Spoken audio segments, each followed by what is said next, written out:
CBS News on the Hour, presented by Indeed.com. I'm Monica Ricks in New York. Title 42 expires in a few hours, but people are still lining up at the southern border. Homeland Security Secretary Alejandro Mayorkas.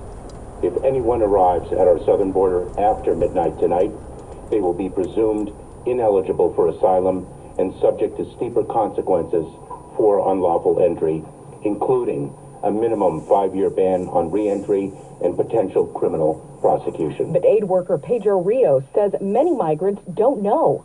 I would say maybe about half of the people here know what Title 42 is, the others don't. What they do know is that they fear for their lives and they're risking everything to come to the United States because they cannot be in their home country. Volunteers are handing out sandwiches and supplies through border fences.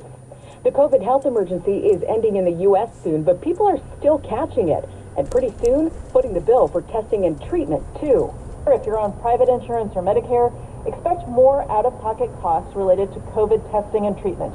If you're on Medicaid, be sure to get your paperwork in to show you're still eligible, or risk losing coverage. Dr. Celine Gounder says about 1,000 people are still dying from COVID every week. Gay and bisexual men can now roll up their sleeves and donate blood. The FDA is changing its rules to ease decades-old restrictions that were put in place to protect the blood supply from HIV. The White House says President Biden will not meet with congressional leaders on the debt limit again till next week. But Treasury Secretary Janet Yellen's still warning Congress to do something soon. We could see a rise in interest rates drive up payments on mortgages, auto loans, and credit cards. The default deadline is June 1st. Peloton's recalling more than 2 million bikes because its seats can break. CBS's Wendy Gillette. Peloton has received 35 reports of the seat post breaking and detaching from the bike, and 13 reports of injuries, including a broken wrist, cuts, and bruises. The recall involves PLO1 bikes, not Peloton Plus bikes. They're sold at Peloton, Amazon, and Dick's for about $1,400.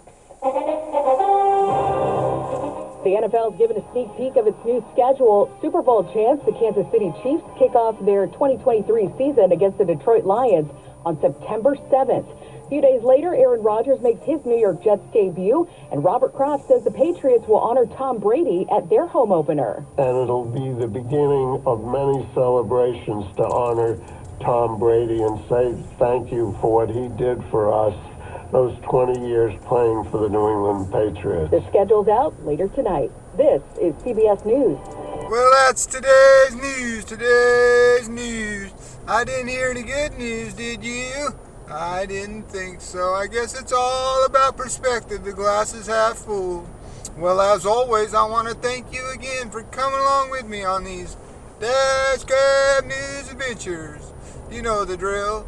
Peace, love, and all that hippie jazz. Bye-bye, everybody.